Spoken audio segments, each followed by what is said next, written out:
allowed with each generation to reinterpret the scripture because they believe that God gave them an interpretive method, which means that they also have almost like a majority consensus.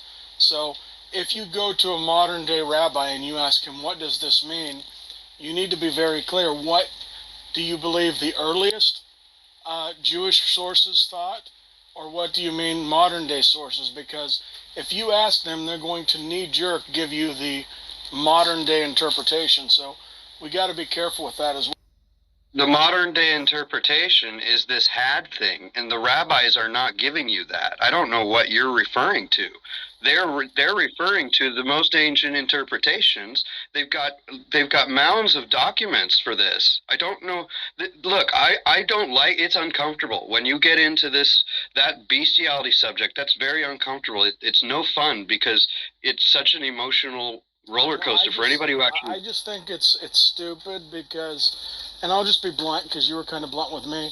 I think it's downright stupid to assume, without any kind of documentation, that all these early Jewish sources and Christians are assuming that Adam was trying on the different animals sexually. Yeah, but that's not what I'm doing. Yeah, he's not saying that. He's not saying that. But I'm just making sure because I've heard that stupid argument before. You see how, hold on, do you see how difficult it is for you to just understand plainly what I'm saying? I'm not speaking like this isn't difficult, guys. It's not hard. Hold on, wait, Jesse. He said bestiality. What else am I supposed to take from that? He was denying that bestiality should be a relevant interpretation of what he's saying. It's not. Okay, I thought he was arguing. It's the fact. Listen. Whatever you think is going on there is fine. Like, I don't care what you think is going on there. That's not what I'm pointing to.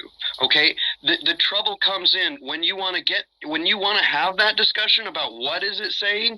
Then we can get into real problems because a lot of people are saying it is actually bestiality. People with great credibility. You can have that argument though, and you can see it how you want. That's not the point. My point is that we don't even address it because we skip right past it. It's what I call Sunday school reading, because I've been taught so many times what the story says before I actually sit down to read it, that when I sit down to read it, I miss the details that aren't already in my mind. I'm just reading my preconceptions, my cognitive bias. Are you claiming that I should be doing YouTube videos addressing a potential bestiality interpretation because I think that's stupid? Well, I think that loses you. I think you forfeit then. You're just forfeiting. I think what Chris is suggesting, if I can make an opinion, and Krista can correct me, if you can you guys all hear me? My microphone plays up sometimes. Yeah, that's fine. Go ahead, Stu. Okay. Chris is saying, I believe, as some do, is what Christians do is they just take the modern interpretation, right? And they just take it to mean this is what it is. Like I, for example, prefer the New Revised Standard Version. It is the most commonly accepted version among scholars as the best modern interpretation. The problem is most Christians don't even read that version. They read the NIV or they read the KJV. No, Stu, you need to update. Most scholars don't use the NRSV. They don't? Okay, I retract that statement. It is a bit straw-manny. But we use ESV and we use LSD for the two. LSD, LSB, not LSD. Okay. LSD. Well, anyway, the problem is inherent in what Chris is saying. I'll get back to my point instead of making a straw man. What Chris, I think, is trying to say is that you need to also respect the cultural and religious anthropology, whatever that word, religious anthropology of the faith at that time. But the problem is, from a Christian perspective, it's hard to do that because, the way that the church has reinterpreted Christianity over the past 1,800 years to mean different things. And it's changed. It's changed again and again and again, from the early Christian church to the Orthodox church to the Catholic church to the Reformation to all the different denominations, and they'll all tell you different interpretations of different parts of the Bible, because it's a book that has changed over time. Right. The book has am I not going somewhere with this, Chris, or am I derailing a bit? Yeah, I wouldn't worry about whether the book has changed. I mean, we can argue about that too, but this is the problem. Like, you have to be very careful what you say, because there's so many tangent arguments to be had along the way. So, like, Christians, I gotta ask you, please be patient. Because I might say something that's going to make you want to go off on this direction or that, but it's not. Chris, it sounds like you're saying that because people can have different interpretations of different verses, and in Genesis 1 and 2, you can like see it one way or the other, that is invalidating the text. And earlier you had mentioned it's because like God would have been. I just want to clear up one thing. It really just comes down to saying that. You're just saying because people interpret the text differently, the text is invalid. I'm saying the method of God communicating with us is too fallible for it possibly to be going. That's what I'm also. Hang on, Aaron. The other way that makes more sense is hang on, Aaron. You muted for. I'm not hearing a word you're saying, Aaron. Aaron, you muted, and then I started to talk. Then you started to talk over me. Can you not hear me? I can hear you now, but I was still talking. No, I mean, I heard you mute. I went and mute. I didn't mute. Maybe somebody muted me. I didn't mute myself on purpose. Because I still think that we can deal with the Someone's argument, but he has to. Loud background noise too. I don't know. That could have been me, sorry. Yeah, we just need, so the argument that needs to be presented is whether or not any interpretation is a valid potential interpretation. But I don't think any of them are. I don't think any of them are. That's fine. I'm happy for you as an atheist. Think what you want. You're welcome to it. Well, why would you just shove them aside like that? Look. I'm making a look. You won't even let me finish a statement. I'm not trying to be. Well, I agree there. Sorry. But if you give me a second, I can. So, as an atheist, the reason why I'm saying good for you, you're welcome to your opinion. It's one, I'm just being blunt that, hey, everybody has an opinion, but now we need to talk about how do we decide what is the best opinion or the best methodology. What Christians classically have decided is to go back to the original or the earliest interpretation of that data. And if there is a progressive revelation, some things can become more clear. But if you don't have anybody in early antiquity taking any kind of bestiality narrative seriously, then somebody who promotes bestiality, leprechauns, magic dragons in the Bible, I don't care, and I don't have to engage in that because it's not valid. Okay, you're just dismissing it without any sort of warrant. This is a valid thing. When it's there. He's trying to say that it didn't come up until modern times, and this is not true. You are way wrong. It's in the Talmud. It's clear.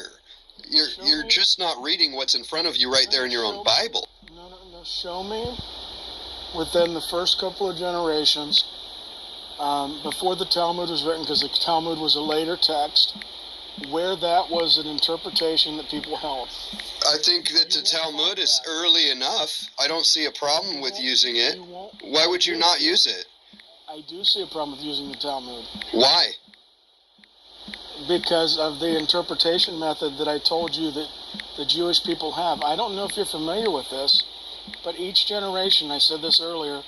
Yeah, don't repeat yourself. It's not worth it. I heard you. Don't you think Christians do exactly the same thing? Indeed, they do. Hold on. Wait. Let me address this. You already repeated it. We don't need to hear it again. I'm telling you, I understand it. I do understand it. Yeah, I will. Chris, please do not interrupt moderators.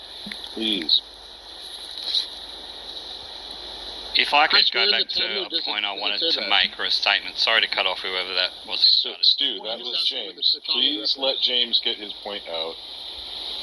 I was just trying to get an answer from our atheist friend who brought up the objection that somehow we should listen to later Jewish reinterpretations of the text. And I don't think that there's any warrant or justification to do that. I think there is. I think the fact that it doesn't make any sense outside of the context of the Talmud is exactly why you should pay attention to it. There's a lot of the biblical text that you have in your Canaan that doesn't really make any sense until you look at the Talmud, and it's well, that's what they meant. Clearly, that's what they meant. Now I get it. No, that's we would fully and wholly reject that, Chris. Well, I'm sorry, but it's clear. I mean, no, but it's not What clear. would you You reject in can't, favor of? Aaron. What would hold you up. reject instead? Like, what would you accept instead of the Talmud? Say what now? Instead of, if you reject the Talmud as a means of interpreting the Old Testament, what would you utilize instead of the? So we would whatever use the perspective Talmud same. would We provide? would use the same literary tools that we use for every single text given by any other human, Yeah. and that is the literal, grammatical, historical method. And we've talked about this. And let The me go Talmud- further than Chris. Go ahead. Let me go further than Chris. We're going to use the exact same method that the interpreters of that original text themselves used, albeit they could be in error and we could be correct. We're not saying that in any way we're interpretively better than they are. Okay, so there's the problem. That's the problem I'm pointing to. Hold up. Jesse, finish, please. All I'm saying is that the individuals, right, that of the Talmud, right, that interpreted these texts did so from what basis? Right? They're humans. Are they fallible? Certainly they are. They interpreted this text and then they said something about this text. Well, what makes them correct? Well, I don't know. Certainly Right, but genetic. you've taken all of that and just replaced it with a methodology that's not as ancient. As No, we're using And it's also most disconnected. ancient method. No, it is not Yeah. disconnected. It is Certainly is. Look, there's no. Stop right there. Okay. There is absolutely textual criticism that has to do with methods of interpretation. There's a book by Dr. Abner Chow called The Hermeneutics of the Biblical Writers. I would suggest, Chris, before you continue on with this line of questioning, go and read that book. It's only You're 3 silly. pages. You can get through it. When did he Probably write it? 3 days. Silly. When did he What? write it? Can I ask a question? I just wanted to add a question I mean, before I had to it's a wait. newer tradition still. No. I don't know. I'm Look, still back where I was this going to is- respond to James. This is scholarly research that shows how the biblical writers themselves interpreted the text. This is all laid out in this book. And so instead of just John about it, we can go and you guys can read this book. I'll post it at the top, and then we can reconvene here and talk about this argument. But we're not going to get anywhere by just making presuppositions and, That's- arguments. How do you Give it a break, how would dude. you use that method?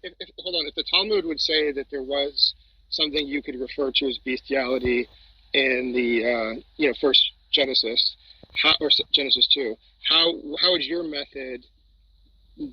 It's not my deal with method. that? It's the method that the actual biblical Okay, how- authors this used method- and the ones yeah. that the Talmud How would ignored you use later this on. method?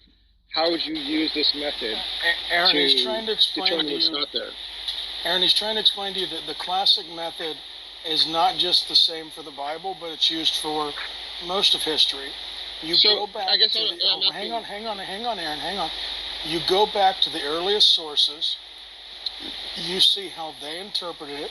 You see if anybody, at any point in that early source, ever interpreted it as bestiality.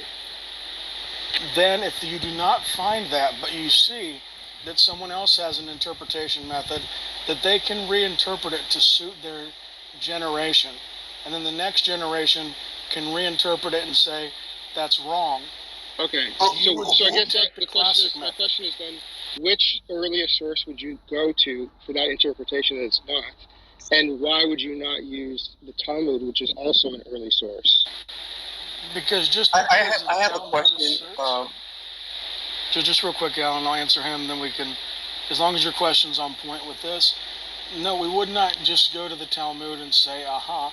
You have to look at whether or not it was asserted before. A claim later, it's like the movie Abraham Lincoln Vampire Hunter. So just because you have that, and here in 100 years people could wonder if Abraham Lincoln hunted vampires, you would want to go back to the earliest sources. If you never saw anything to indicate that, you wouldn't Okay. put vampire But the hunter over Talmud is Abraham Lincoln. earlier than all these sources. So the Talmud No, has it is writings- not. hold on. Yes, it It's is. not. The Talmud It's has not, writings Aaron. about Jesus that are actually 200 years before Aaron, Jesus. when was the Talmud written? Can you Oh tell my me? gosh, the Talmud was I'm written saying 600 AD. It was written down. Right. When we're alive, that's how. That's, You don't think that? Hold on, Aaron? Do you know that the council? I would say, The you council. understand Hang on, how Aaron. it's codified? Hang on, Aaron. Aaron, hang on. Even if you, as an atheist, want to say Christianity was developed, you know that the Council of Nicaea had already happened. The didn't say canonization. The Talmud's older Yeah, than the so guys. The James, Talmud's you're older trying than to say- the James, original you're- Codex of the New Testament. you're That's trying to say- completely stupid. It is not. That That's is not completely true, Stu. All right, you guys need to back channel me What? a No, link that says it. what No, is Stu. stupid? I said that the Stu, New you made a Testament claim. Back channel me a Codex. link. James. No, do you know that you guys Stu, misheard me. Can I Stu, can Stu, I you say made a something? claim. 'Cause I Back haven't been channel me a James. link. James, do you know I that the didn't Talmud say contains anything against you. Yeah, okay. Hold on. I'm gonna mod for a moment. Okay, so, okay, Aaron can direct his comment to who he wants, and then after that, Stu. Then, if Aaron directs his comment, he can get a response. After that response from whoever Aaron directs his comment to, then Stu can go. Can I ask a question Thanks, after Jesse. Stu? It's the Yes, James. Robert can go after Stu. Okay, Thanks. let's It's not okay. drag on and ignore the order that I just laid out. Okay. Okay, thanks. So to James, I guess there is in the Talmud writings about Jesus, including history about him from 200 BC. That's I actually know that's in it's one of the Sotah 107b.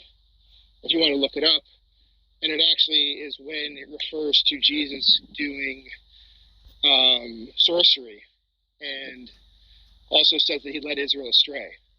So these are writings about historical Jesus when they were written.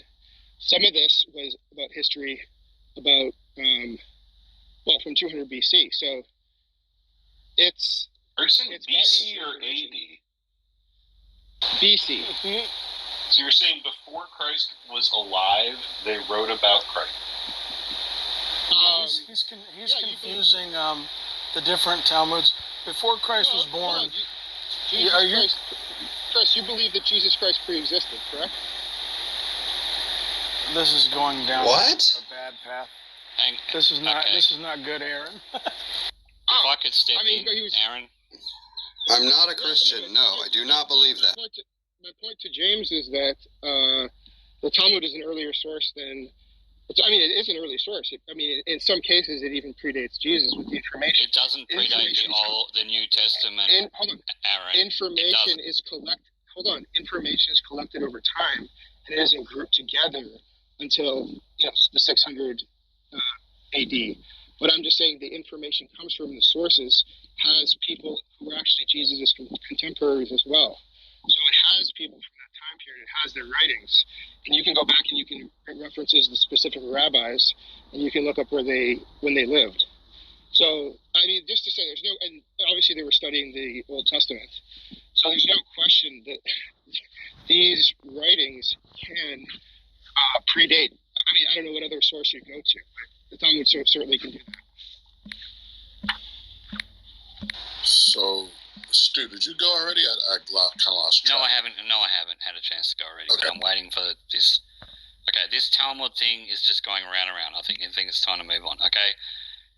What I was trying to agree with is that yes, Aaron, the New Testament was in its infancy, but many of the codex were already formed before the Talmud, including I think there were 3 codex that happened before that with councils. So I understand where you're coming from, but the New Testament, some of the New Testament was put together.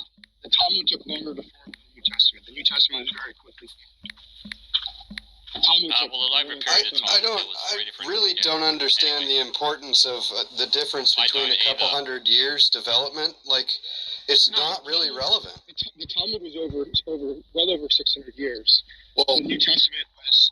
I don't even know how many. Okay, No, anyway, no. The I'll earliest explain I'm to you. It's got seeing, nothing to do with I'm it. looking right now. The earliest I'm seeing is 400. No, for the New Testament, 400 years. No, Talmud. well, this kind of goes into my question because If I could at least say something, because you guys are still going on about the Talmud. Hey, Aaron, you gotta stop talking, right? Because it needs to be Stu's turn.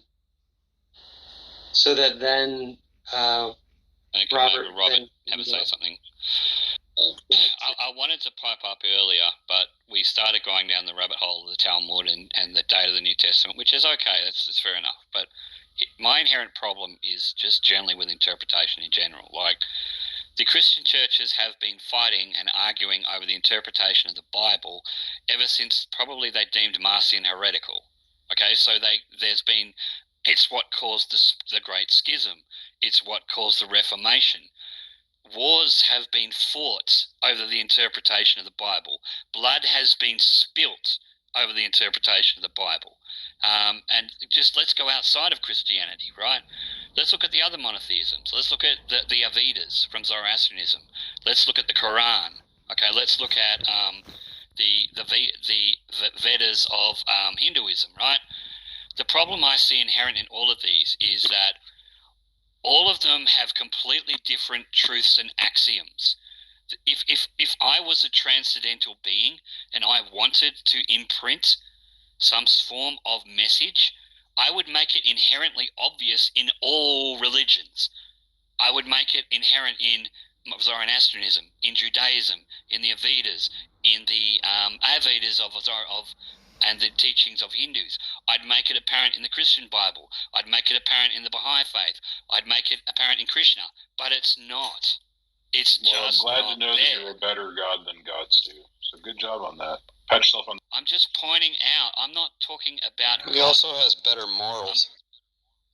I'm just pointing great job, out that the reason I left Christianity was for this very reason. I looked through all the monotheistic faiths, and they all purported to have universal truth. And I thought, well, there's a few choices I have to hear. Either I pick one out of all these four, or they're all just different interpretations and they're all wrong. And I felt that I was morally just decided to choose the fact that they are just all different interpretations from different religions, and none of them speak any universal truth. Now, that's just one guy's opinion. I'll take it at that, but I'm just saying this is the problem I have with interpretation in general. Okay. I feel So what that do you do with the resurrection of Christ?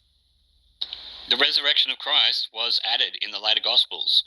I think it was added. I don't know how it related to people's accounts of Christ.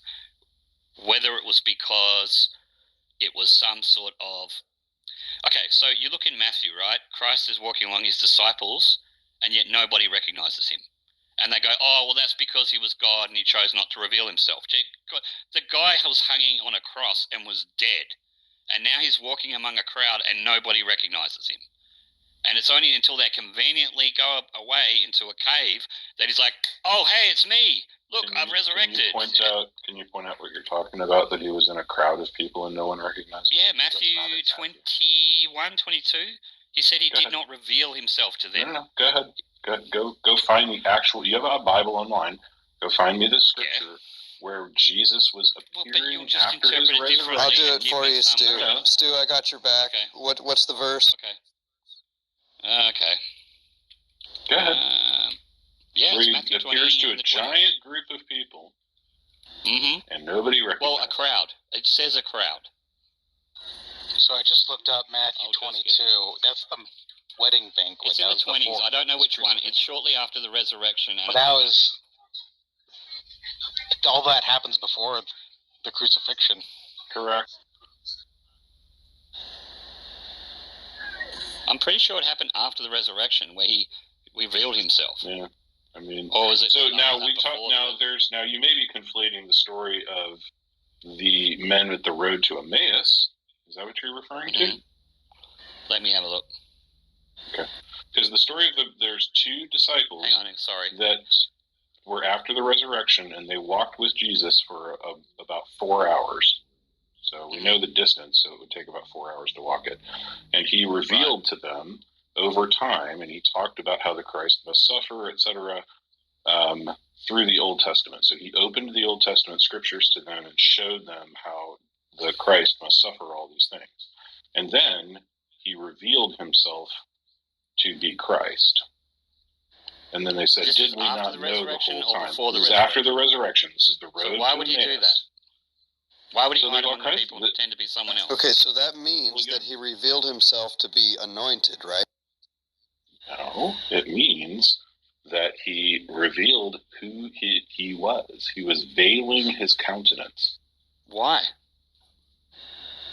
Because reason look, would if you I walk have- up to you, if you're if I doing- walk hang on, up just to let me- you just and you let me- don't, Let if I me walk up to you explain and what you I do mean. not have the, dude, if I walk up to you and you do not have the inherent ability to recognize who I am, it's not a power you possess in and of Wasn't he yourself. with his right? disciples? Wasn't he with people that were with him during his preaching? No, we don't know who he was walking with on the Emmaus Road. Okay, so Can I make a let's get past that. suggestion?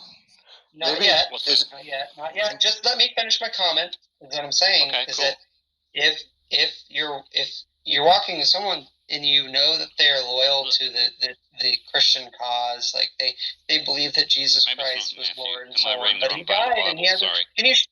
What? Sorry, I'm just saying, can we find the part in the Bible I'm talking about so I'm not making supposition? Yeah, all I'm saying yeah, I'm is still that, waiting look, for you to if tell me walk where up to you don't know somebody- where it is Shh. Let me have a look. All I'm saying Okay. is if you walk up to Sorry. people and they don't recognize who you are, there's no need for you to be like, yo, it's me right at the outset. Okay, why not? Play a game with them. There you go. So, I just don't feel that why, if he's, Chris, if part of his covenant was to reveal himself, I just don't get his method. Why would he do that? Because no, Chris? revealing identity is distinct from recognizing the person of whose identity you already affirm. Like my wife is Corey. She's my wife, right? And then she's like glorified. She has a resurrected body, right? I know who Corey is, but do I recognize her physically? No, because physical recognition has nothing to do with identification of deity, of divine source, of personhood, right? Doesn't matter. You have a new body. It doesn't matter if someone doesn't recognize you immediately. That's an absurd, non-critical, or it's just a myopic objection. It's absurd. Really? So you're saying that if a friend that you knew quite to some degree, resurrected and came back to you, you wouldn't know who it was? No, You'd have well, no idea. You'd go, oh, if the it's knowledge of who it was based upon their physical appearance, and their Yes. physical appearance had altered, Why would probably he not. alter his Why would he alter his physical appearance? That's what I'm asking. Well, just as What was purpose did that the serve? transfiguration, did Jesus look the same as he did when he ascended the mountain and then was transfigured? No, of course not. Right? There's no problem with that. Well, unless you're talking about the last bit of Matthew where it says the supernatural stuff that he had glowing hair. I'm talking about why would he, if his message was to reveal himself as risen, which is the biggest part of Christianity, what is the point of his obscuring his identity physically to the crowd? Because it's literally not nearly as myopic as you're acting as if it is. You're saying that, look, all that Christ wanted to do was to convey particular propositions to people, and he wanted them to accept the proposition of the resurrection. And that's all that it was, as if there's like no personal element to individual realization. So of rather what than just that providing meant- a what that concrete meant version of practically. himself, which would be the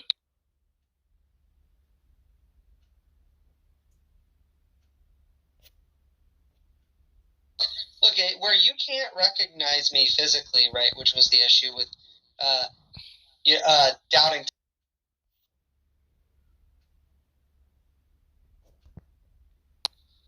Is that the idea? Well, yeah. What I'm saying is that to meet the metaphysical criteria, you need to say the moral facts have a similar status as facts about ordinary non-moral objects, right? Or non-moral properties. And so what I'm saying is that it seems like people might be disappointed because my account of the ordinary non-moral object makes them a lot less special than it seems like they want them to be, right? So then when I say morality lacks that distinctiveness, but it lacks it in exactly the same way that these other objects lack it. So, and the analogy I draw is to chairs, then the people are disappointed.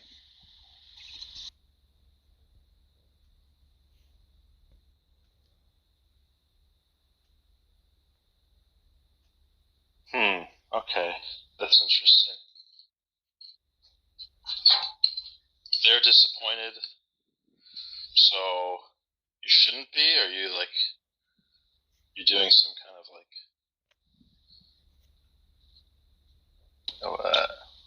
Well, I don't think understand. if they figured out what the actual metaphysical status of ordinary objects was, and that it turned out to be in line with what I'm saying, then I think their disappointment would dissipate. Or maybe they'd be disappointed, but they'd change the object of their frustration from me to the world, to the great architect, right?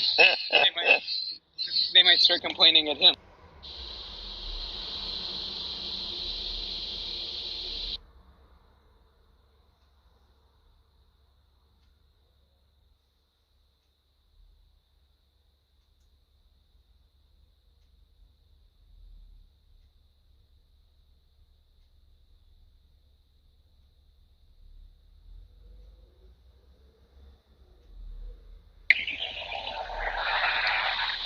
Wait, Truthy, you think if you had the same view that I do, that you would call my ultimate, do you think it is a god, on your view? Sorry, what is the god on your system? Well, I'm asking whether you think it is a god or not. But just, there's a causal singularity with no mental attributes that's responsible for the existence of the space-time universe. Oh, I hear this more and more recently, both in jest and also like in earnest. Yeah, I mean, obviously it's going to depend on what we're cashing out by God. I mean,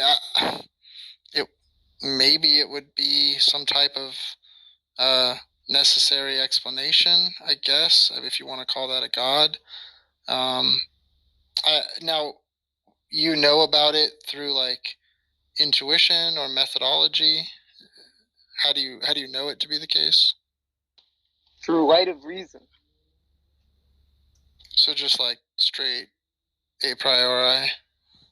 Well, no, not. I mean, through the same way I arrive at my other beliefs, which is just like reflective equilibrium, right? How do you conceptualize the singularity? I don't know what you mean. Like, do you take it to have any like primitive attributes with regards to its causal powers? Yeah, it has causal powers. Obviously. How would you describe it in relation to, let's say, derivative aspects of reality? Like, do you take it to be just a more universal condition or something like that? I don't know what that means. Well, like a universal condition might be something that has less particularity, less parts, less individuated. Oh well, yeah. I mean, I think features. It has less parts. Yeah, I mean, it's a timeless space-time point with no spatial extension and no constituents. So, yeah, I mean, it's more simple than the space-time universe. Do you take it to have I guess, well, I don't know if you would understand what I would ask in that sense. Okay, so that's interesting. Do you take anything else to be the part of its like primitive structure? Nope, it's pretty bare. It's a space-time point with no spatial extension. It's timeless, and it has certain causal powers. And those causal powers are the laws of the universe. Okay, so that's a good question. That's a question I thought of. So, with regards to its causal powers, and let's say its causal powers being the laws of the universe, do you think the set of all possible universes are like actually derivative of it, like, or maybe I should ask how you can.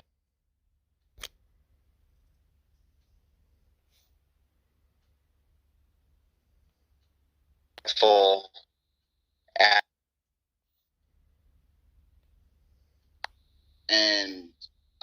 And then, you know, he's performing the Last Supper with them.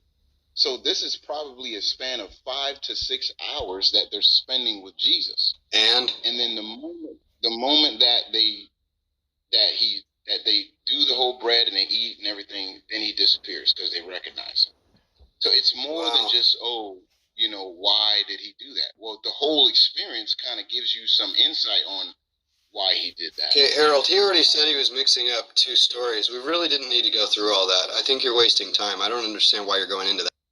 I don't know who you are, but going to my what? point, You don't know who I am. Listen to what I'm saying.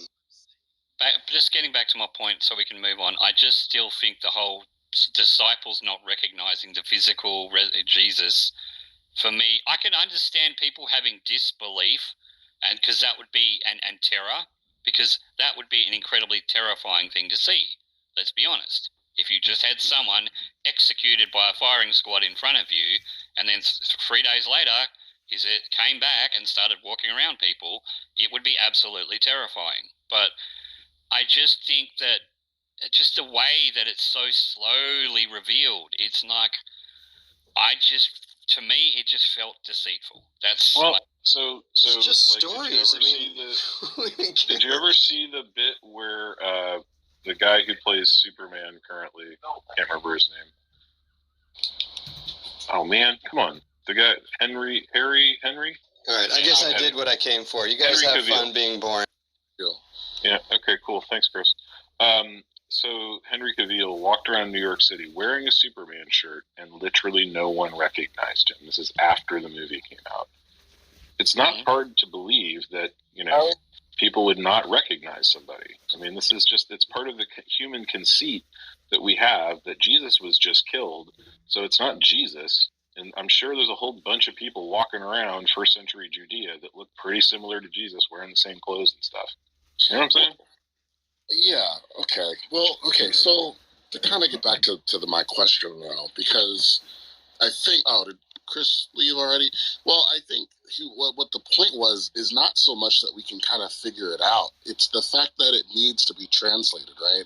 It's this idea that God wanted us to know this, or at least understand this in some particularly, in at least one particular, or maybe a few different ways, but some way. I mean, he wanted us to know this stuff. And for some reason, he chose this method that is rife with problems. You know, no matter how many times we can go through it in years and years and decades and millennia, we can interpret and reinterpret and make translation after translation after translation. And some people feel like they get it. Other people feel like they don't. Other people think the other people that really do get it are wrong. I mean, how terrible of a method is this? If you're really trying, and I'm not trying to say that I know more than God or anything like that. I'm just wondering, what do you think about that? I mean, is that any evidence to suggest that maybe this isn't actually the word of God? I know it doesn't like disclude or discount God, but why would anyone who wanted this message to be passed down do it this way? Does that make sense? Well, even to agree with you, Robert, my message wasn't trying to say that God wouldn't just come down and make it directly, especially, for example, if you take the Jewish Bible that nobody can see the face of God and leaves. But I would have thought he would have at least put some inherent message in all of the world's religious scriptures. But there isn't. They're all contradicting. Well, wasn't even talking points, Stu. I just mean in general. Like, yeah, sorry, go ahead. I mean, it's like Stu's totally right. You're just choosing one set of beliefs over another, and there's no really rational reason for it.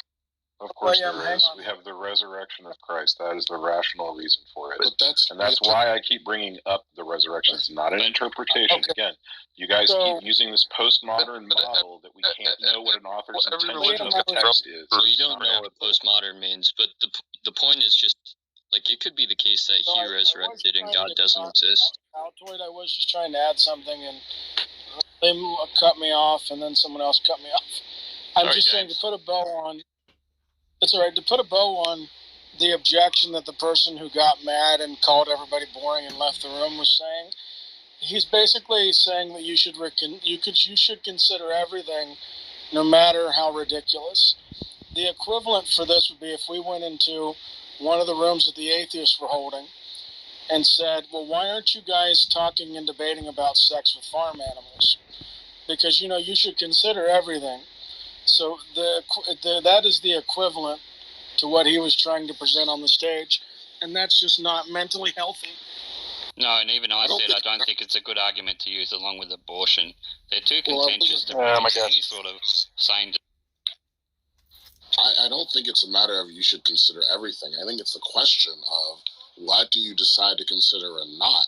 You could read that story and say this is bestiality. You could read that story and say it's definitely not bestiality. You could take the word helper out of its context and just say he was literally looking for a helper, right? I mean, there are lots of ways you can interpret it. And I guess my point is that why would God, knowing that we can do all of that, use this method, knowing that we're going to do all that? Wouldn't there be a better way to go about that if that was Robert, I'm going to answer your question by the utilization of the scriptures that I believe. I'm first going to say this is that the evidence that you're saying is feeble is pretty concrete to me, because my life for the past 10 years has been built primarily on the resurrection of Christ, and it has been pretty concrete for me. So I think I personally believe that the method that God chose to use for revealing His Son to the world is pretty suitable, because He did what He needed to do, and He dipped out. He said pieces. So that's my point. Wait, hold on. Sorry. Go ahead. And so I'm gonna read this. This is 1 Corinthians chapter 1, starting at verse 26, and it's not long, I promise. It says, "For ye see your calling." No, hold up, my bad. Hold up. Let me change to ESV out of respect for the room. For you ESV only folks. "For consider your calling, brothers. Not many of you were wise according to worldly standards. Not many were powerful. Not many were of noble birth. But God." Oh, wait, hold up. No, I'll just read it from here. "But God chose what is foolish in the world to shame the wise. God chose what is weak in the world to shame the strong. God chose what is low and despised in the world, even things that are not, to bring to nothing things that are, so that no human being might boast in the presence of God. And because of Him," it says you, but I'm going to rephrase that and say we are in Christ Jesus, "who became to us wisdom from God, righteousness and sanctification and redemption, so that as it is written, let the one who boasts in the Lord." That is my answer. So my response to that is still this idea that, you can have that interpretation and it can work on you and it can affect you and it can be very deeply personal to you.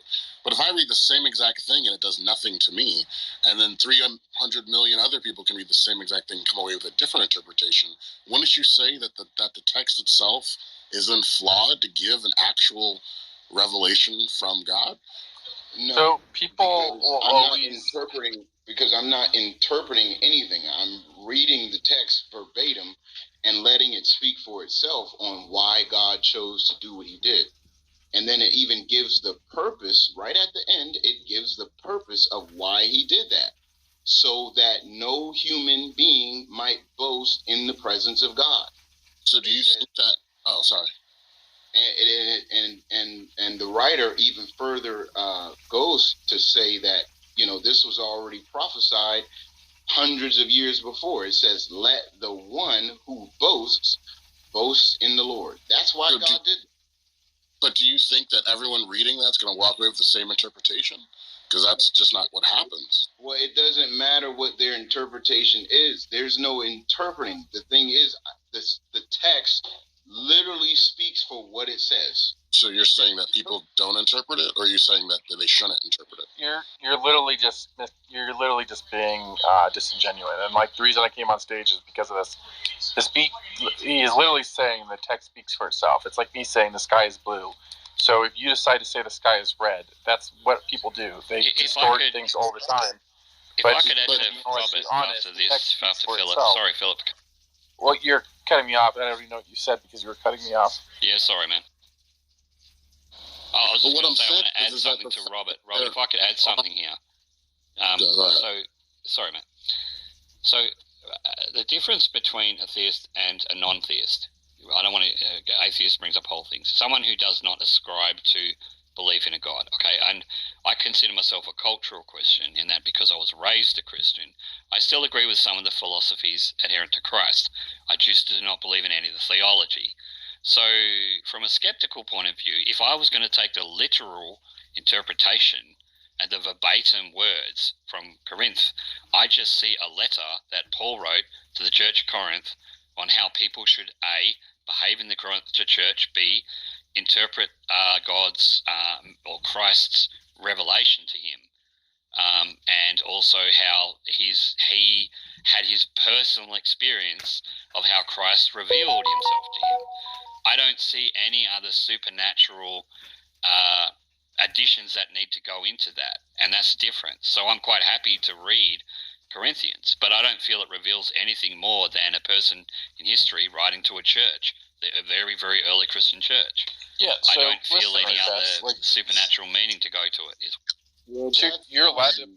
You're totally allowed to have that interpretation, and nobody in here in this room is going to tell you that you can't have that. Well, the issue is that doesn't dismiss people that do actually have what they actually believe what Paul is saying because of evidence and different things like that the actual Bible suggests. It's, there's an issue with, I don't know if I was talking about this earlier today, I was talking about, you either start with negative rights or positive rights. And when you infer what a positive and negative right is, then you have to deal with the actual abilities of where you're getting those things from. So it's, we see the exact same things when we talk about like the U.S. Constitution, that people don't want to admit that there's a lot more context that goes around those words than just the words itself, but the words themselves still speak for themselves. Yeah, true. The other thing I want to point is that, sorry to cut you again, Robert. I just want to answer that, Philip, is that the problem that a skeptic has with the Christian standpoint is if I presented a story to you or a script about something that happened with the same sort of incredulous things that happened with Christ, you would be immediately skeptical and you would say, where's your proof? I don't believe this. I believe in the Bible. I don't believe what you're telling me because I feel that the Bible reveals things to me this way. So the difference is we applied that skepticism that you applied to another point of view about either another religion or another incredulous story to everything. No, you guys don't apply to everything. Sorry, that's just not true that you apply to everything because I wouldn't say everything. That's an absolute. I mean, we apply it to as much as we can. When I ask an atheist to explain how you have objective morality, they fail to actually have objective morality because they have nothing to stand on besides what they believe. I don't think in objective morality because the Christian church has created a lot of laws based around morality. It's silly not to accept their contribution to the laws we have today. I think anyone who doesn't agree with that is kind of not respecting history. Anyway, I'm holding up Robert. I think Robert. Before we get to the morality thing, before we get to the morality subject, I want to dial it back to what I just read in First Corinthians. Yeah, I was hogging the mic. Sorry, Rob. I'll let you go. No, you're good. You weren't hogging. It's just the conversation has an ability to very easily drift, and I don't want to get past that First Corinthians chapter 1. That's a good point, Harold. Yeah, and it's just that I want to make sure that answer was made clear because Robert and Stu were asking, well, why would God choose this method in doing what he did? And First Corinthians, according to what we believe, not what anyone else believes, but according to what we believe, the text tells us that God chose the weak things of the world to completely confound the wise, that for the purpose that absolutely no human being can boast in God's face. To pick apart just the Bible, that's not what I was getting at, because I'm aware of the story of Exodus. What I'm just saying is that we have a lot of old religious scriptures. So like the Avestas were around 3,000 years ago, between 1,000 to 1,500 BC. So that's probably before the time of the Torah. There's also the Vedas, which Indians always argue about when they're written, but the best guess we can have is probably anywhere between 1,000 to 500 BC. We have a lot of religious texts written, and we have also the Buddha, which I don't think he wrote texts, but there was books written about him. But my argument is that I feel that while I don't think, even if from his perspective, as the Bible says, he doesn't reveal himself fully or in some great miracle all the time, I just feel that there should be a prevailing message in all these texts, even the basic message that is equal to Christianity. And I don't see that in those other religious texts. But I feel that just to say, well, they're all wrong and this is the only source, is a really skewed way of looking at it. Well, it's that's your way of hearing what we're saying. I listen to lots of people that have looked at the text and they see a big difference between Christianity and Judaism. They see a big difference between the Judeo-Christian God and a Buddhist God, and we can go into the ideas of the ability of that Christianity seems to be the one religion that sits there and says what God will do for you because of the condition you're in, versus the other religions that say you must do this for God because of the condition you're in.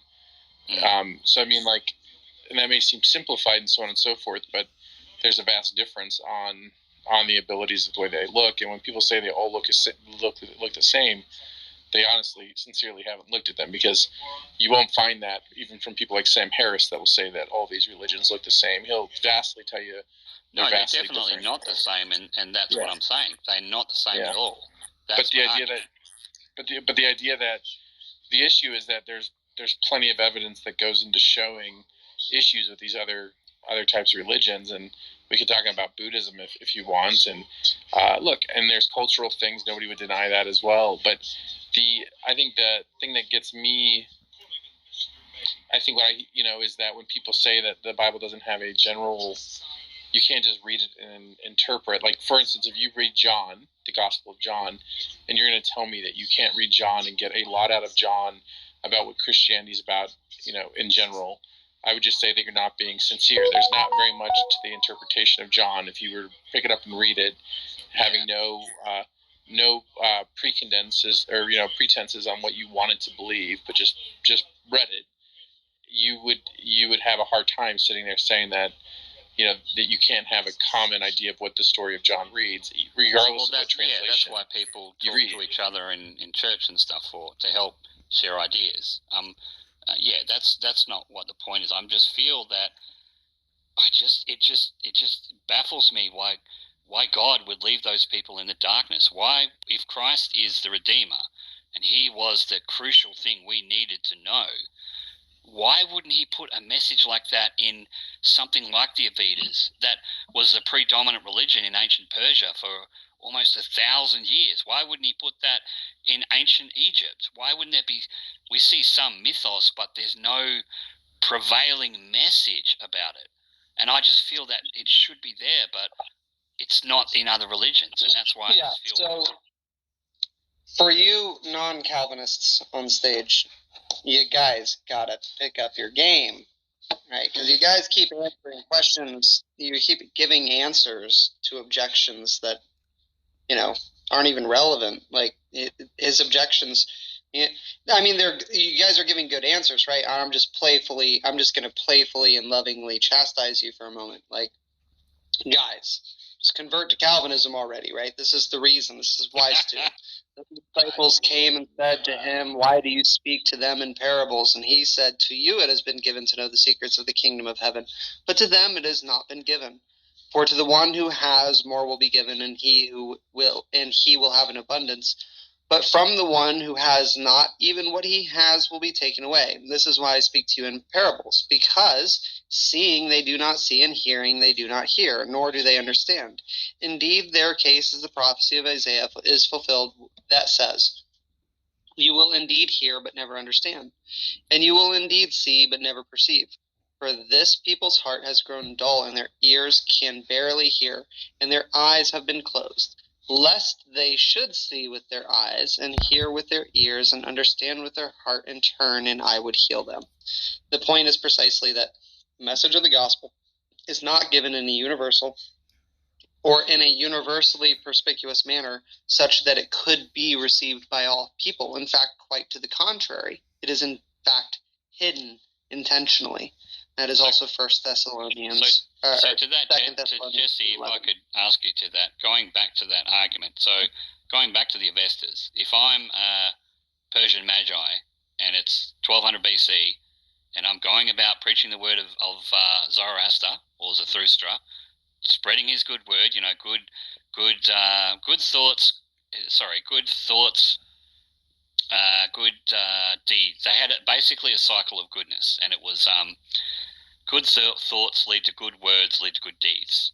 Bad thoughts lead to bad thoughts. That was generally the crux of Zoroastrianism. That led a heart going into all the dualism stuff, which came later. But so I'm this preacher, and I die not knowing anything about Judaism, not knowing anything about the gospel of Christ. Now, I know it's not for us to know, considering the time of judgment. That's God who's going to do it. But you can't tell me that God's just going to condemn those people for not knowing something that didn't even exist at the time that they were alive.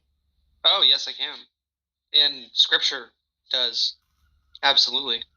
So God's just going to damn those people because they were just alive at a different point in time when when the Gospels could absolutely. possibly be revealed. Yeah, absolutely. There's two ways you can go about it. One is going to be, you can say hypothetically, it's, there are two hypotheticals. One is an inclusivist framework. The other is going to be an exclusivist framework, right? What, just bathroom sink? And so it doesn't matter. I could go through each of those hypotheticals. It doesn't matter. But the point is, nonetheless, is that what it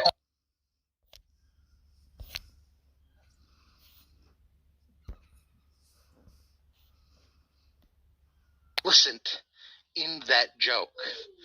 Darth doesn't have to say, "Oh, and suntan lotion," for you to know that he's talking about the same group Tim is talking about and laughing about it. Okay, so my point was, before you started talking over me, it is commonly viewed that Antifa, which is predominantly white, they have issues at home. Sometimes they're just yuppie white kids just going out there having nothing else to do, but they may not have fathers. They don't need sunblock? They don't care to work. They don't need sunblock, right? No, they will. Look. Being really I think a lot of those black looters were in Antifa, Matt? What's that? No, I think from what I've seen, a lot of Antifa was predominantly white that was looting. So to me, it would be hard to just simply say Darth. That explains the sunscreen being on the shelves. Darth didn't say sunscreen. You guys. I know, but it doesn't matter. He was agreeing and laughing with him. The only thing. I didn't even really see him agree, even really talking about the suntan afterwards. No, look, if I'm talking to you, look, Matt, I'm sorry. This is ridiculous. Look, work boots. That's all he said.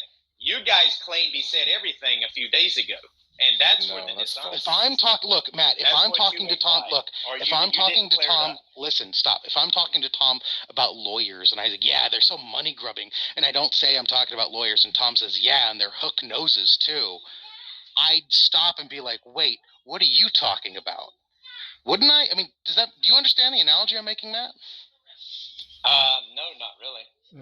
Wow. You really do?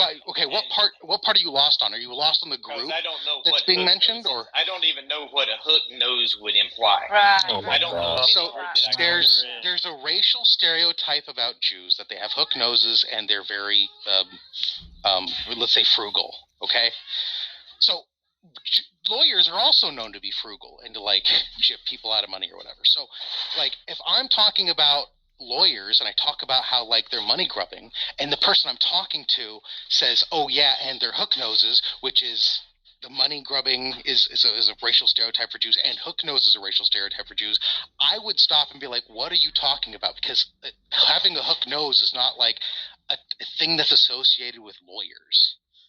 Why didn't Darth do that instead of laughing and continuing on with the joke? It's as if Darth, hold on, I'll just put a button on it. It's almost as if Darth knew exactly what Tim was talking about and also wanted to joke about that group of people. What group of people doesn't need sunscreen? Well, I suppose that Tim was talking about a black person. And you think Darth didn't know that? I think Darth didn't know that, Matt? Yeah, he probably did know that. Thank you. And I think that Darth was kind of hanging out in there in the conversation, just like today when you guys were hanging out with the guy that said only 300,000 or 300,000 Jews were killed. Oh, there it is. Million. Oh, he heard about it. Trust me, he heard about it, bro. Nobody pushed back on that at all. We all laughed at him. You guys said he could stay in here for the rest of the day. Matt, I called him a Holocaust denier, and I said he had like a couple of hours. Matt, are you serious? In your room and did nothing. Oh, This is really embarrassing for you. This is really bad. You now acknowledge that Darth knew exactly what race they were referring to, right? But now you think he was just going to like tolerate them for a couple of hours and then like block them, right? Is that funnily enough? Yeah, after Darth calls him a spear chucker.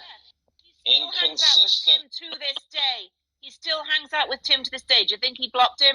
Do you think he had a word with him afterwards? No, he's still with him to this day because he thought it was funny too. That's what's going on. Do yourself a favor. Ask him if he had a private conversation with Tim afterwards and rebuked him for it. Y'all kept this guy in your room. You can stay here for the rest of the day. Yeah, and then we're going to even though you're denying what millions of people were killed in the Holocaust. Where's the inconsistency, though? And you want to talk to, and then you talk about. Okay, Matt, if you say to someone you've got one day and then you're done, what does that mean to you? Does that mean you acknowledge and agree with what they said? Yeah, it actually does, because you weren't saying you got one day to change your mind. You said you can hang out here the rest of the day. Yeah, and then you're fucked. Then you're done. That's what. Okay, so you tolerated it for a day, so it'd be like tolerating. Yeah, but Darth would be. Yeah, but Darth would be tolerated here too. So. Yeah. Okay. And Darth and that's even more problematic. That's actually even. Why? Well, but I thought your charge was inconsistency. It is, because here's the issue. You guys have labeled Darth a racist, right? Yeah. He is a racist. You still want to bring him in here and have a debate with Jack Angstrike, right? Yeah. Yep. There you go. There you go. What's the inconsistency? You have to show that. Yeah. How do you not see that as an inconsistency? Well, what's the inconsistency? You want to give him a platform. No. Tell us the two things which don't make sense together. Go ahead. Okay. Number one, Darth is a racist. You don't want to tolerate any kind of racist in your room, right? Yeah. Number two, you want to tolerate a racist in your room as long as he's debating Jack Angstrike. That's right. That's the inconsistency. Yeah. There you go. Are we friends with Darth? Are we friends with Darth? Are we friends with Darth? Yes or no? You're not friends with Darth. Is Darth friends with Tim No Regrets? I don't know.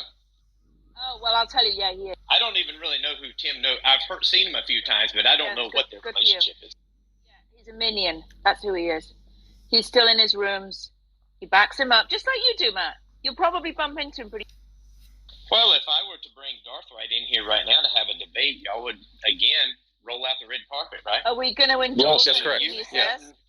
Yeah, I mean, that's my whole point. That is inconsistency. And the fact that you think I don't see why. The fact that you think it's not is a problem. Because you're I just don't see why it's inconsistent. You're going to platform Darth. Let me ask you this, Tom. Let's imagine that Darth comes in right now, and he's willing to have a debate with Jack Angstrike. He absolutely destroys Jack in the debate. Oh. And are you going to put that on your channel? Yeah. Yeah, I guess. I mean, I wouldn't see why I wouldn't. Okay, so what you're going to do at that point is put a racist that you've labeled a racist who destroyed someone in the debate on your channel to get views. How is that also not adding fuel to the fire and fuel to the fire, increasing the problem? I mean, if you're so concerned with racism, why would you platform him anywhere? What do you mean? What do you think? What do you mean by I'm so concerned with it? I mean, it's like my channel is just about like exposing this shit. So I mean, that's okay, so it's completely consistent. So it's just His not whole channel really, starts talking stuff. You're What are not you really talking about? you're not really concerned that he's a racist in the moral sense, right? You just want to show everybody he's a racist. Well, like I said, I'm not really super invested in that, like labeling him a racist. I just think it's funny, like how he like denies it. And people like you, like this is more content. I love this. I love like with the stupid stuff you say in situations like. Okay, so there's just no moral objection here. It's more about entertainment. You're implying certain things here, which are like ridiculous, right? Like if you saw Hitler on the History Channel, that doesn't mean the History Channel is racist. Yeah. Like what the fuck? Well, Are if you Hitler kidding were right still now? alive and the History Channel promoted Hitler and let him give speeches or have debates, then that would definitely be promoting him. You're just not understanding. I mean, But like, isn't Trump Well, still? We'll just have to disagree. That's just we all think that Darth would get shit on in that debate and look stupid and like highlight his stupid views on race. I don't think he talked about race either, so I don't really know what that has to do with it. Well, I mean, you still have him platformed at the moment where he's having conversations with other intellectuals, and he doesn't really look at No, he's getting exposed. He's not getting platformed. He's being exposed. Yeah, not for being a fucking shithead. On Darth, just expose him. Don't get it. Yeah, Tom's not saying everybody go support Darth. He's showing that Darth is a fucking piece of shit. What did Yeah, y'all the only remember? one who's friends with him is you, man. Do y'all remember what Matt Gruber said the other day? He said, you know, it's okay to say Darth's theology and his arguments are solid. It's just what he says is cringeworthy, and you guys were okay with that. Are you and saying I said, that? well, I'll just start saying that. Yeah. Okay, say Darth's it. Go ahead. comments are cringeworthy quite often, more often than I would prefer. But his arguments and his theology is sound. Okay, well done, Matt. Well, I disagree there. I mean, the thing is that you came in guns blazing trying to defend him, and now you're acknowledging that he does make racial jokes. So that's... No, I didn't even say he made racial jokes. I just said his But comments that's okay. If you have such a, you want to talk about okay. inconsistency. If you have so much problem with us, why don't you go talk to your boy John Lee, who has all the same views? I don't really have problems with y'all. I love coming in here because Oh, so you one do, of the- you're just one you're of just the being things. dishonest? Yeah, one of the things that I love to do, and this is what I've always done on Facebook, I point out Is you think that you're exposing hypocrisy, but you're this is what actually I would only but you're actually This is not what in I favor of no, it's not what you do. What you do is not exposing inconsistency. What you do is expose inconsistency that you think you see with people you don't like. That's what you do. And that is Well, yeah, I definitely agree there because I definitely because my. So is that consistent, bro? Target, Is that consistent? Because my target is to expose inconsistency with atheists. Because no one else. I figured that the atheists, well, Muslims. so you're just inconsistent. Why the But fuck should I care? I figured that the You're just atheists would inconsistent. Why should I care? No, it's actually not inconsistent. No, because you just my- said you were inconsistent. You No, only care because you about guys inconsistency with you regards guys to a don't- certain group, right? We're So just- you're being inconsistent. No, it so wouldn't why be should I care? It wouldn't be inconsistent because I could say I want to expose inconsistencies within the atheist group. I have That's no what I want to do. intentions of Yeah. That's what I want to do with the exposing theist group. inconsistencies within the Christian Oh, well, group. then all So I care therefore, about I'm is showing the with hypocrisy and the exposing racism from Darth inconsistencies Dawkins. within the atheist group. There would be no hypocrisy there if that was what my plan was from the beginning. Now you guys Why would should have anyone care what you have to say, Matt, if you're just like in the Christian blatantly group, right? inconsistent? So why If your would plan I is need to hypocrisy, expose then you're not really being inconsistency within the critical. Christian group if you guys are going to do that? But you just accused us of only wanting to expose like Christian racists or something, right? You do. That's all you want to do. Yeah. And you only want to expose atheist inconsistencies, so why are you complaining that we're doing the same thing? Yeah, why are you in a better position? Because you're virtue signaling. Oh, and you're not? You don't No. think exposing Matt, Because hey, I'm Matt, hold on a second, Matt. I've got to check you on this one, Matt. You know that's not true for me. I sent you a DM earlier today, didn't I? Yeah, Vertus, but I don't know if you'd want me to bring that up right here. Bring it up. Yeah. Bring it No, up. What did you don't. say, sir? Oh, don't? No. Yeah, don't. Oh, spicy. But you are correct, Vertus. I really want to know what I you would said. definitely put you I'll out tell of you if you're that curious about it, Haiti. I'll tell you. Tell me. I won't tell anyone. I do think you make a very good point, and I would be interested in how the room would respond, but I'm not interested in that. I mean, that's something that you guys know about previous to. Well, here hold on a Neil sec. Clubhouse. In the message, is it some sort of inconsistency with Matt, Seth? No, actually, it's not an inconsistency at all. It's just him talking about attacking certain groups. I'm consistent based on the DM I sent him. See, Matt, we're not a monolith. You see, we don't have atheist solidarity. We quite often attack each other. That's pretty common. You might have noticed. Look at Well, the side chat, I Matt. think you would say the same thing about the Christians too, even more so than the atheists. So there's less solidarity. It's funny how most of the defense about with Darth is whataboutism. Doesn't that seem a little odd to you, Matt? No. No. You know what one of the common themes in Scripture says? It says, "Do not judge, lest ye be judged. For the same way you judge, you will be judged also." So, if the Christian, one of the things about the presuppositional argument is to point out the inconsistencies of the other side. Even if you have inconsistencies in your worldview, and you can learn from what the atheist points out, you do have an obligation to point out the inconsistencies within the other side as well. And that's something I've been doing for quite a while. Just happens. You mean it judging? works good. You mean judging? Yeah, if you're gonna quote scripture, then I don't see how you're gonna get that, right? Like, what are the verses about taking the log out of your own eye before judging somebody else? Sounds like you want to judge atheists. Whoever is without sin cast the But that's first the whole stone. point. I mean, I just don't see where you're getting this, but That's the whole point, maybe the craziest part is just how well you're able to talk, especially since Darth's cock is like so far down your mouth. And what I was going to say is that's actually why I think I can look at this, because what I can see is you guys spending days talking about the racism of Darth Dawkins. Yeah. But then I also see, as I'm sitting in his rooms, you guys tolerating certain racial slurs and certain racist ideology, and then even being willing to platform someone that you consider a racist. So I'm pretty sure that the plate has been removed from my eye to Platform for judge like that. what, an hour? And look at Well, because mocking Haiti like never and met trolling him. him. Do you remember the trolling part? Matt, you're just I dumb, don't dude. remember that. I mean, we Do just I flat remember out what? called Well, him I mean, a Holocaust denier and Wait a said second. his days were numbered. Yeah. But Do you see my he got PFP, that Matt? out today, right? Do you see my PFP?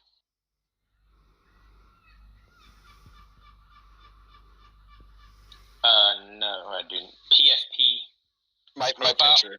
Yes, my picture right now. By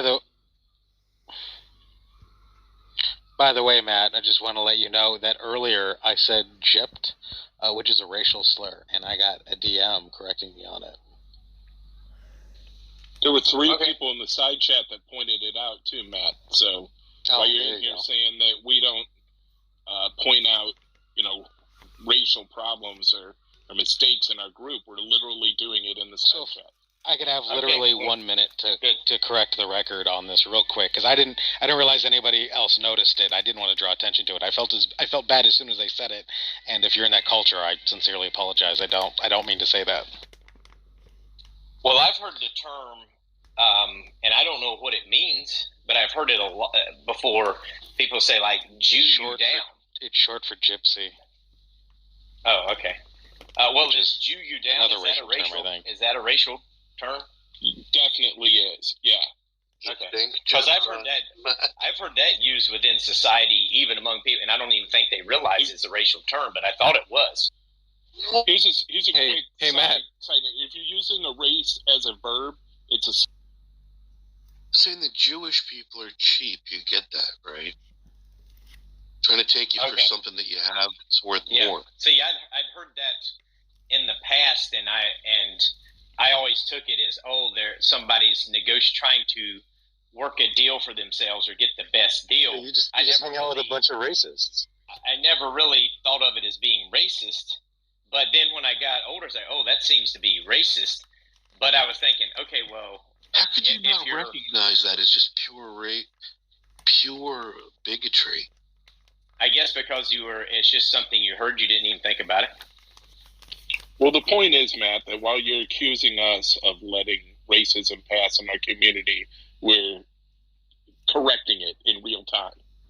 So there's no less than three people that pointed it out. You understand the problem, though, don't you? What I'm saying is, you guys are bent on proving that Darth is a racist, and when I asked Tom, it wasn't really any moral objection to him being racist. It's more entertainment than anything else, and that you're willing to platform him to have a debate with him, or to have someone debate him.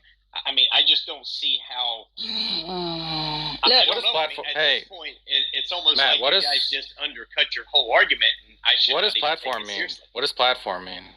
Put him on a pedestal and let people watch him do his thing on YouTube channel.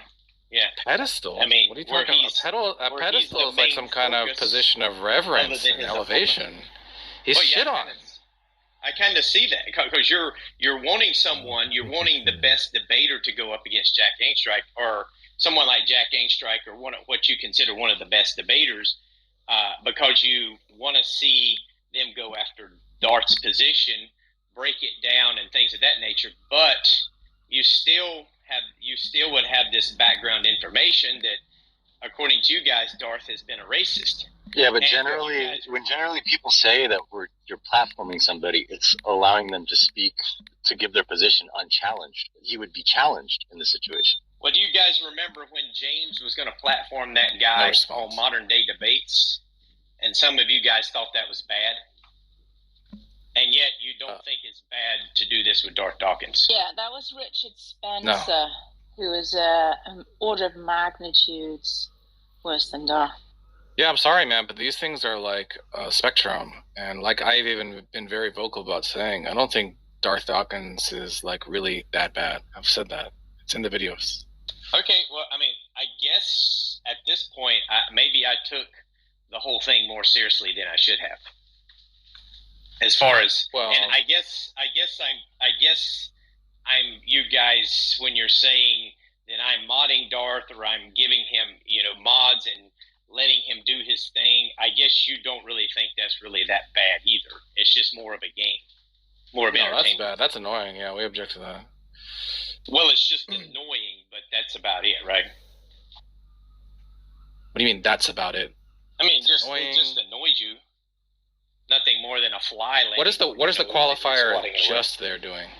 Well, you have no moral objection to it, right? It's just annoying to you. Did I platform Darth? At this point, I mean, that's the way I see it. No, he kicks us out. He kicks us out. You can platform all you want. It's just annoying. We don't want to get kicked out. Huh? It's just annoying to get kicked out. It's just an inconvenience, right? But there's nothing. It is annoying. It is an inconvenience, yes. And there's no moral objection. There's nothing morally repulsive about it, right? And even when he says these things, it's more for entertainment. So there's just no real moral objection. Well, so if he's just racist for entertainment, I guess we could let that slide. Come on, I don't really know what he's trying to say here. We should let it go. It's entertaining. That's what you're doing. You're letting it slide because you're still willing to give him a platform. So you would just let it slide. Okay. So I guess maybe my fault was I took it too seriously. So I won't take it as seriously anymore. Took what too seriously? This whole 3 or 4 day thing with darts, racism, John. I don't think you took talking about all that, signs. you know, All signs point to no. There's no difference. You didn't do anything you wouldn't have done. And posts today, and when you found out, the big reveal when you found out, when John already know, and we played the clips for everyone, that Darth didn't actually say the word sunscreen, right? And when you did learn that he didn't say it, according to you, skeptical of that, there's been no change. So what do you mean that like you took it to, there's like no change before and after at all? Actually, you just demonstrated my point. Because if I had known it was just something more for entertainment, I wouldn't even come in here guns blazing earlier. But I thought I had a gotcha on you. It's like, I'm going to get Tom here, but it's just for entertainment purposes. So what do you keep saying? What do you mean by that? That's what you said earlier. It's just for entertainment. So I just just for entertainment? The whole thing about the videos, John Lee saying what he said. You said it was more for entertainment and putting videos out and stuff. That's what you said earlier. More for that than something else? There was that doesn't no mean moral. More for this than that doesn't mean it's only about this, dumbass. You're just saying there's no real moral objection to it. And if I had known that, I wouldn't have come in with such guns blazing. No, we moralize about it. We moralize about it. That happens for sure. We moralize about it. Yeah, of course. Yeah, but you don't think we moralize about it? It's just more for entertainment, just a good time, right? No. People actually don't like that. Yeah, but you don't like it enough to keep from still platforming Darth if the opportunity arrives, right? Oh my God! Absolutely not. If he wants to have a discussion about his racist views, I would absolutely welcome him so we could expose him and shit on him. Well, we wouldn't even have to do that. We could just get. I'm working on it. Yeah, he could just I'm doing debate. it now. I'm just having some French fries. Haiti, are you talking to us? The point is, Matt, is like you could I don't know if you realize this, but like not all platforming is treated equally, right? You can, debate bros like to platform Nazis so they can embarrass them in debates and then make them look like weak and pathetic, for example. Yeah. Okay, so when you're platforming Darth, are you platforming him to make him look weak and pathetic as far as his debating skills, or weak and pathetic because of his racist views? I mean, to humiliate him for everything. Yeah. We want to shit on him. What's so hard to understand about that? Okay. I am very skeptical that y'all want to be. Okay, let me ask you this. Hypothetically speaking, if I were to get Darth Dawkins to come in here and debate Jack Angstrike right now, I know you guys would do it. That is laughable. But if I told him, if he said, I will come in and do it so long as no one mentions any of my, what they perceive racial comments, would you still do it? Yeah, no problem. Okay. Instantly. There you go. I rest my case. Yeah. You never had a case to begin with. What are you talking about? What do you mean?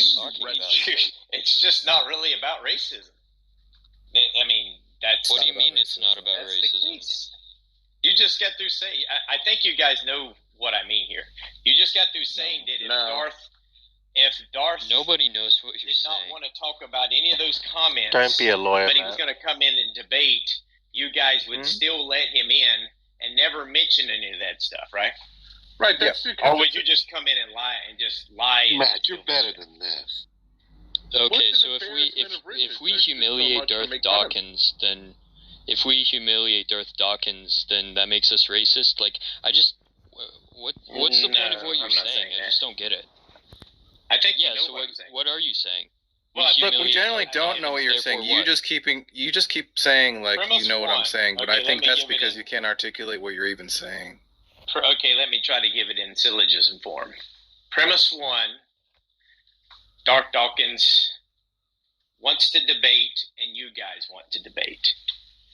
Premise 2, Darth Dawkins wants you to mention nothing about any comments he said that you might perceive to be racist, and you guys agreed to it. Premise 3, you guys allow Darth Dawkins on stage to have the debate.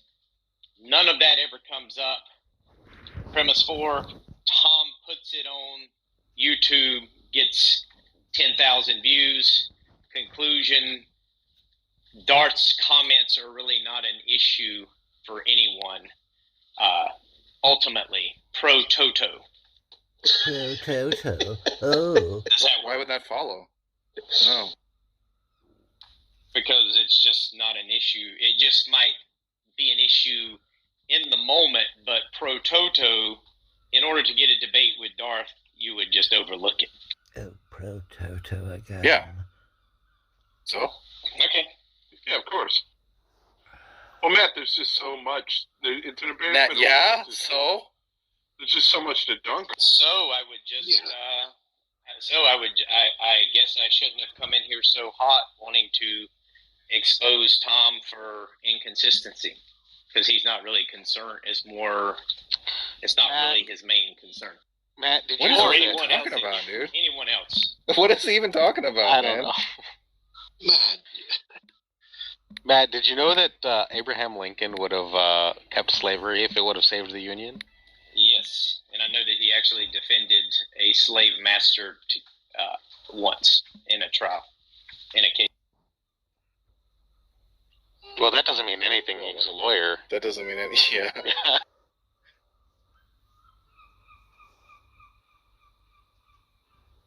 I know a lawyer who defended a murderer, Matt.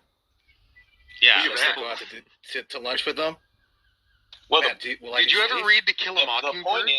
The point is, he actually defended him to be able to keep the slave. And? Yeah, that's his job. It means legally he wasn't concerned with slavery at that point. No, that doesn't follow. He wasn't willing to. No. Okay, you need to Matt, you need to learn like formal logic, because this is just completely irritating. To listen to you make syllogisms and arguments. Let me clarify. It's like premise 1, premise 2, premise 3, premise 4, and it's just like a narrative story, right? The conclusion doesn't follow. Like, it's just ridiculous. But hold on, you're saying that because Abraham Lincoln did this using the law, that he wasn't really okay with slavery, but he was just doing what the law. We're just saying your conclusion that he didn't care about it because he defended a slave owner doesn't follow. Yeah, Johnny Okay, so you Cochran defended O.J. could I say Simpson, that- right? could Johnny I Cochran say that- defended O.J. Simpson. He's not okay with murder. Would it be fair for me to say that Abraham Lincoln was condoning slavery by doing that? No. No. No, not at Well, wait a second. He was not really objecting to it morally. So he was just hold on. kinda going There with is the law, right? there is one way that might be true, right? But that's if there's a hidden premise that Lincoln went out of his way to take this case and did it pro bono because he all of that might follow, but we don't know that those are all hidden premises. Just because a lawyer defends somebody doesn't mean that he is okay with whatever he's defending him against, or likes anything about this person, right? This is what lawyers do as a living. In our court system, you have to have a defender and a prosecutor. You don't have to agree with the person to defend or to prosecute. Okay, based on attorney work, you can reject a case because of moral objections, right? Or conflict. But lawyers know better than that. Hold on. Don't you think that a lawyer Lincoln could have rejected? Hold on a second. Just listen, Matt. Is it yes or no? Could he reject this case? No. Yes, he could. But lawyers understand that that's not amenable to how our system works. Lawyers know that they often have to take cases and defend people that they wouldn't like to hang out with in real life. Bad people. So they don't do that. Right? They take on these cases I know lawyers who do not specifically reject cases for certain things on certain grounds, and sometimes moral objections to them. On certain grounds, yeah. Yeah, like the case might suck. Okay. Or maybe a moral objection to it. And generally, lawyers don't do that. Well, obviously, yeah, but what you're going to want in a case is you're going to want a lawyer who is really going to fight for your freedom and defend you. If you got someone who takes a case and they have some sort of moral objection to what is going on that you have done, and they're uncomfortable with it, with their conscience, you're not going to want that lawyer to represent you. No, you're going to want a lawyer who you feel like is really Matt. Going. A good lawyer will defend a murderer that they know is guilty and will vigorously defend that person. Yeah. Well, Mo, the problem they're is sworn to do that. It's part of their ethics. The problem is, though, when you go to appeals, sometimes you can the case can be appealed on the grounds that the lawyer did not do a good job, and on the grounds of sometimes that they did not want to take the case to begin with. Sure. Well, that's a bad one.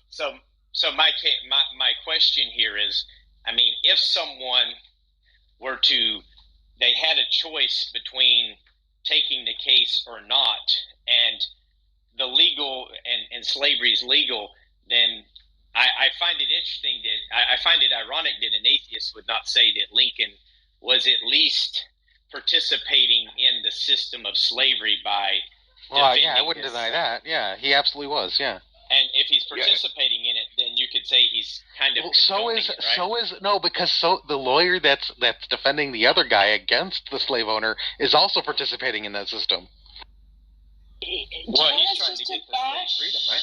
Abraham Lincoln? Is that going to prove to you? No, I don't even know why. Someone asked me. Well, I just brought it up because he was talking. Talking. The way y'all said that I thought was weird. The way when I asked it.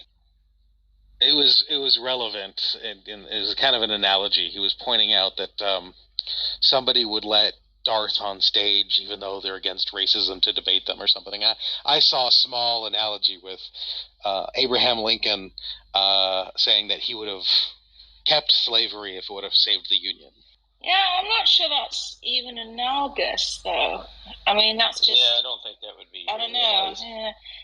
And the thing is, there's a difference between platforming someone and, like, debating them to make them look bad. Right? I mean, you don't think so? I mean, I just remember when James was going to platform that guy, and I remember some of you guys have a moral objection to it, that he shouldn't do that. Yeah, because of his supremacist views or whatever. Yeah, obviously there's some people that are outside the circle of, civil discourse, right? Darth is not outside that circle. I mean, you may as well say, don't talk to Donald Trump, but obviously, like, people debated him. I mean, there's a circle and then there's an outside. Like, yeah, we wouldn't platform Hitler. Yeah, I mean, and that just kind of goes back to just saying it's just more about entertainment at this point, because it's on the spectrum. You would say, yeah, maybe Darth said some things that were cringeworthy, that someone, you could say he's a racist, but it's just on a spectrum. Matt, I'm going to give you not something that you're willing to overlook that because it's not too bad, right? Look, I'm going to give you very entertaining, right? That doesn't mean he should be platformed. It's not about the entertainment. Matt, I'm going to give you a little bit of a hint here, okay? Like, when a lot of people going after Darth about being racist. I'm not going to name anybody in particular. Because I certainly don't know who's who in this. But a lot of people, yeah, buddy, hold on. A lot of people that are giving Darth grief about this don't care about racism at all. They just think it's funny when people like you and Veckel defend him when it's obvious what he said was a racist remark. Yeah, like I'm on the record as saying, like, look, if they just admitted they said X, Y, and Z, and kind of yeah, it was probably kind of bad, then none of this would ever be happening. At least I don't have any interest in it, really. The only reason why this is perpetuated is because people like you, Beckel, Pray As I Am comes in here, just all you people want to stick up from, and it's dumb. Oh, okay, so we're the culprits. It's not Darth. You're the culprits in facilitating the perpetuation We're not, of it. Yeah. Darth's not to blame. It's us, right? That's why all the big deal is going on. I mean, part of it, yeah, you are part of the reason this is a big deal. Yeah, Matt, if you and Veckel said, what he said there was racist, but I don't think that he would mistreat me because I'm black. If Veckel said something like that, and then continue, we might bring it up every once in a while and like make fun of Veckel for like just ignoring the fact that Darth Dawkins obviously is at least a little racist against people like Veckel, but we wouldn't have much else to say. But instead, what he did is deny the obvious. Then we have like content for days because we could just show him the obvious over and over again and watch him just refuse to accept it. It's very funny. I mean, watching like you and John Lee and other people like tactically bloviate, it's just hilarious, right? You know, like the level of which they'll use philosophy that they understand, not at all to like any extent possible, to, you know, pretend like Darth isn't a racist, to make all of these thought experiments, which don't really matter, to make these like four premise arguments like you make, which like don't follow in any sense at all. It's just laughable. Yeah. Yeah, I get it now. I get it now. Because that's the racism is the only controversial part of his bigotry at this point. Like the homophobia and the vitriolic transphobia has already been established. I mean, he's a full-on bigot. Where it's just that the racism part seems to be controversial with a couple of you guys. You're already okay that he hates trans people and hates gays. Like you're okay with that, right? I get it all. But you're okay. I understand. Like, you're okay now with that that this new information has been revealed to me, I think But you're okay with that part of it, right? You're okay that he hates gays and trans. No, if he hated gays and trans people, I wouldn't be okay with that. Boom.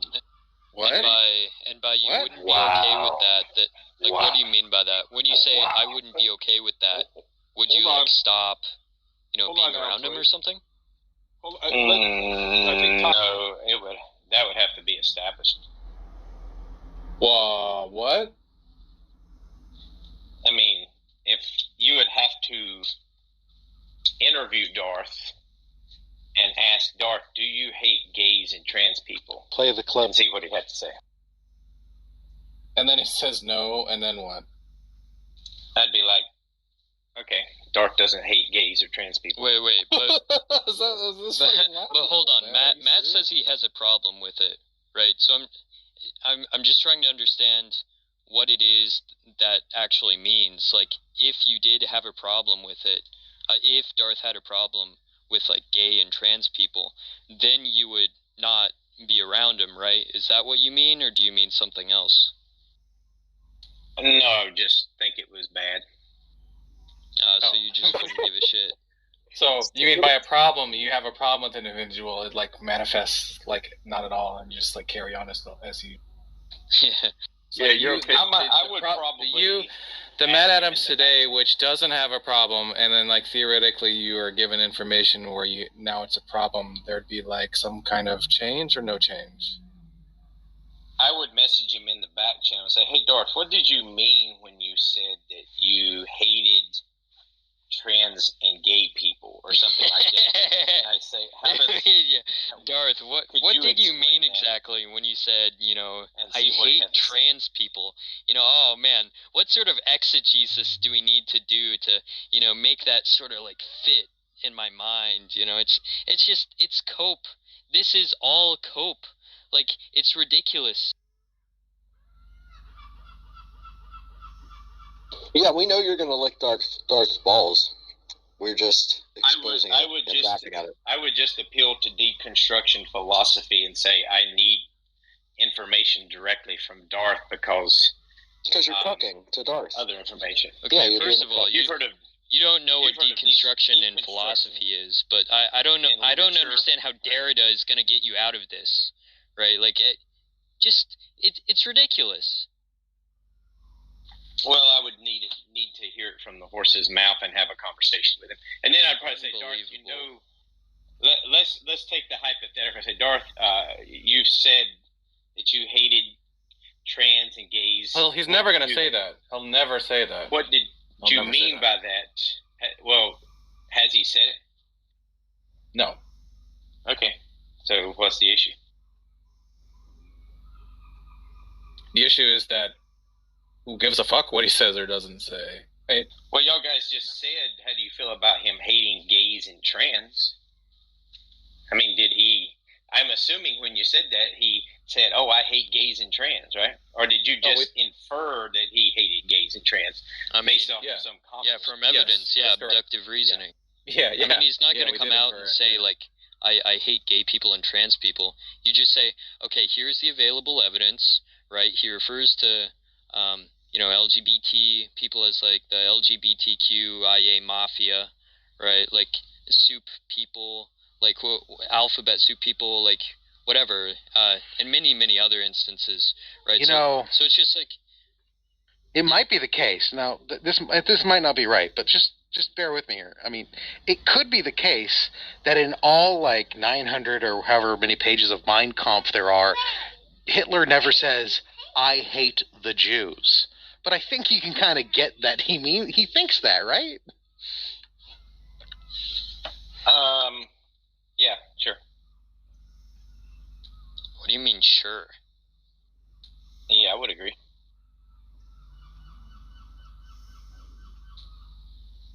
In other words, Matt, you don't have to say the words, I despise this group of people, for, like, you to rationally conclude that maybe Darth doesn't like that group of people. Well, I guess for me, the big confusion would be because up until just now, I didn't really get it until I received revelation from you guys that the main issue is that folks like me, Veckel, and others will defend Darth. So that's kind of what keeps everything going, not really Darth's comments. So it's more about the comments us are adding fuel to the fire. So the comments are basically. I just was unclear. Hold on, so maybe. Yeah. So I'm going to explain it to you. Comments have basically remained static, right? There's been almost no change in the body of evidence. What has changed is you dumb fucks keep coming in here having so much fun, and that just keeps going. So I appreciate it. Yeah, I mean, that's why I will not be coming in and having the conversation about what he says anymore. That way I won't add fuel to the fire. So when you ask me, Darth said this, and this, or Darth got kicked down because of this, and you want to know why, I said, look, I can't add fuel to the fire because that's what you guys said is the main problem. Darth's not the problem. It's you got us, and our reactions to Darth. So I'll just not have a reaction to Darth. This isn't a problem. Like, we love everything that's happening right now. You're mistaken. I'm going. Sounds like what you're saying is you want to pass for the rest of the day, and then you're going to cut it off. Is that? Yeah. What I'm saying is, if you're saying that folks like me, Veckel, and all of us, and our reactions to Darth is what is so entertaining, and why you guys do this, and not actually what Darth says, then I'll just not actually not to react this. to Darth's comments. Look, I'm not saying that. Right. Just to be clear. I mean, I don't expect everything to completely stop just because you guys don't come in, but the majority of the content and this type of discussion is fueled by this type of what I'm saying is I'll still come in. I just want to. It's really a win-win. It's just comical either way. I said to him, if you had a really good defense, it wouldn't be funny. It would just be like, yeah, okay, that's a good point. And he's like, yeah, no, that's why I'm not going to give you any